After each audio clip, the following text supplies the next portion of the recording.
The joke multiplies the flow of stunning gun, defeating the PNPT high-speed hitters in 5 turns.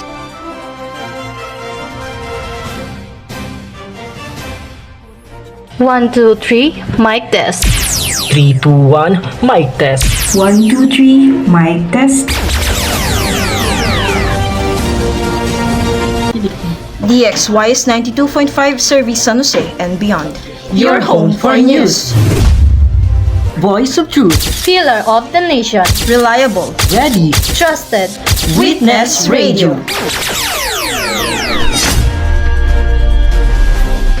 Good day, San Jose. Good day, OMCyan. Today is Thursday, March 20 of the current year. We are your news anchors. Dave Sapra, Jeline De La Cruz. Yufa May Bergonya. Here are the news updates we brought for you. Duterte under ICC investigation for human rights violation. Pope Francis seen in public for first time since hospitalization.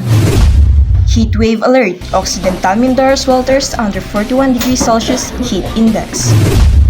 Chocomucho Titans full of dramatic comeback. Defeat PLDT high-speed hitter in 5-set thriller to advance to PBL All-Filipino Conference in semi-final. Occidental Mindoro inflation rate rises again, remains highest in Mimaropa. US and Iran backhooders vow escalation after deadly American airstrikes on Yemen. FDA detects bird flu in raw milk samples, underscoring safety concerns. Government employees warned versus partisan political activities. Breaking news. Duterte under ICC investigation in The Hague, Netherlands. For a more in-depth look, Zafra Dave has this report. The International Criminal Court (ICC) has launched an investigation into former Philippine President Rodrigo Duterte's war on drugs, focusing on alleged human rights violations, including the extrajudicial killings during his aggressive anti-drug campaign from 2016 to 2022. Despite the Philippine formal withdrawal from the ICC in 2019, the court asserts its jurisdiction over crimes committed while the country was still a member. Duterte has strongly opposed the investigations, claiming that the ICC is interfering with the Philippines' international affairs. Supporters of Duterte argue that these actions were part of his campaign to combat illegal drugs, while human rights groups support the probe, calling for justice for the victims. As the investigations continues, the world watches closely to see whether the ICC can hold Duterte accountable of illegal and political barriers will obstruct the process. Dave Sapra, Witness Radio. Vatican released first photo of Pope Francis since his hospitalization. For more details, Arvin Soolong has this report. Vatican released first photo of Pope Francis since his hospitalization. The Vatican press office released a photo of Pope Francis on Sunday in a private chapel of Rome's Gemelli Hospital, where he continues to receive treatment. The photo shows the 88-year-old pontiff seated in his wheelchair in front of an altar. It is the first photo of release of the Pope since he entered the hospital on February 14 and was diagnosed with bilateral pneumonia. The photo was taken in the private chapel of Pope's 10th-floor apartment in Gemelli. According to the Holy See, the Vatican press office said that the Pope had no visitors on Sunday. The Pope continued with respiratory and motor cytotherapy and benefited from it, according to the Vatican. Arvin Soolong, Witness Radio. Heat wave alert. Occidental Mindoro swelters under 41 degrees Celsius heat index. Jeline De La Cruz for weather news. Occidental Mindoro is currently experiencing a severe heat wave with temperatures soaring to alarming levels. According to Pag-asa, the heat index expected to reach up to 41 degrees Celsius, posing a significant threat to the health and well-being of residents. The extreme heat can lead to heat-related illnesses such as heat exhaustion and heat stroke. Vulnerable groups including the elderly, young children, and those with pre-existing medical conditions are particularly susceptible to these conditions. To mitigate the effects of the heat wave, residents must take necessary precautions. Staying hydrated, taking breaks in cool shaded areas, and avoiding strenuous activities during peak heat hours are essential to measures to prevent heat-related illnesses.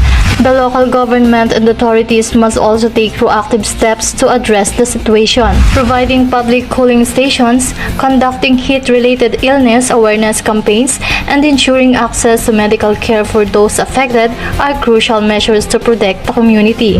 Heat wave in Occidental Mindoro is a pressing concern that requires immediate attention. By taking collective action, we can reduce the risk associated with extreme heat and keep our communities safe. Jeline De La Cruz, Witness Radio. Choco Mocho Flying Titans stunned PLDT high-speed hitters in 5 thrilling sets. For sports news, Dave Zafra has this report.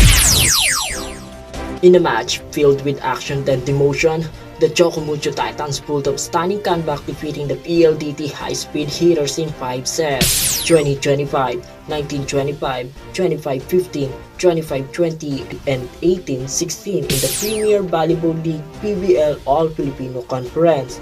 The Titans secured a crucial win, earning them a spot in the semi-finals. The team showed their strength and determinations, scoring the crucial points in the final stretch of the match. PLDT also showed their might, but couldn't withstand the Chocomucho's intense comeback. The Titans scored 55 points compared to PLDT's 52 points. The Chocomucho wins give them a chance to advance to the finals, and they will face the Signal in the semi-finals. For sports news updates, Dave Zapra, Witness Radio.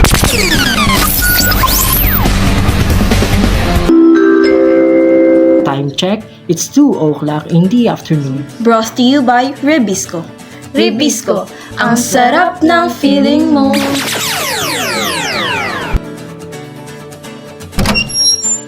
Mom, we're home! Hi kids! How's school today? Hey mom, look, I have makagwapa. Makagwapa? What's that? These are mangosteen, calamansi, guayabano, avocado, and papaya. My teacher gave me this to me from school. Is that so? Yes, this is our school project that aims to increase resilience of ecosystem and help minimize climate change effect. That sounds great! Mom, I'm going to be pogi tomorrow. But you're always pogi to me. No, Mom. What I mean is a plastic of greening initiative. This is promote the 5 R's: refuse, reduce, reuse, repurpose, recycle. I will bring my own tumbler in lunch for tomorrow. You've been learning great things today. The earth is fine place and worth fighting for. Do something green today. A friendly reminder from DNR DepEd and this station. Philippine Standard Time, 2 minutes past 2 o'clock in the afternoon. And now we're back. You're still listening to Witness Radio, 92.5 News Radio. Occidental Mindoro inflation rate rises again, remains highest in Mimaropa. For this news report, Jeline De La Cruz, give us update. The inflation rate in Occidental Mindoro has increased again in February, rising to 4.3% from 4.1% in January this year. According to the latest report released by the Philippine Statistics Authority Occidental Mindoro, the main contributors to this increase were food and non-alcoholic beverages at 7.0% and restaurant and accommodation services at 19.7%. In relation to this, the inflation rate for the bottom 30% income households in the province decreased to 5.2%, with food and non-alcoholic beverages being the primary contributor. Meanwhile, the purchasing power of the peso remains low at 72 centavos compared to the same month in 2018. Occidental Mindoro still has the highest inflation rate in the Mimaropa region at 4.3%, followed by Oriental Mindoro at 3.4%. Marinduque and Puerto Princesa City are tied for third place at 2.0%, while Palawan is fourth at 3% and Romblon has a negative inflation rate of 1%. The inflation rate for the entire Mimaropa region decreased from 2.4% in January to 2.1% in February. Jeline De La Cruz, Witness Radio. US and Iran back Houthis vow escalation after deadly American airstrikes on Yemen. Jeline De La Cruz has this report. US and Iran back Houthis vow escalation after deadly American airstrikes on Yemen. The US and Iran back Houthis in Yemen are both vowing escalation after the US launched a wave of deadly airstrikes on Saturday with the stated aim of deterring the rebel group from attacking Red Sea shipping. Updating on earlier death toll, Houthi Health Ministry spokesperson Anis Al-Sabahi said 53 people had been killed, including the 5 children and 2 women, and that 98 people had been injured. The airstrikes hit in the capital of Sana'a and other provinces including Saada, the Houthi rebels' stronghold on the border with Saudi Arabia.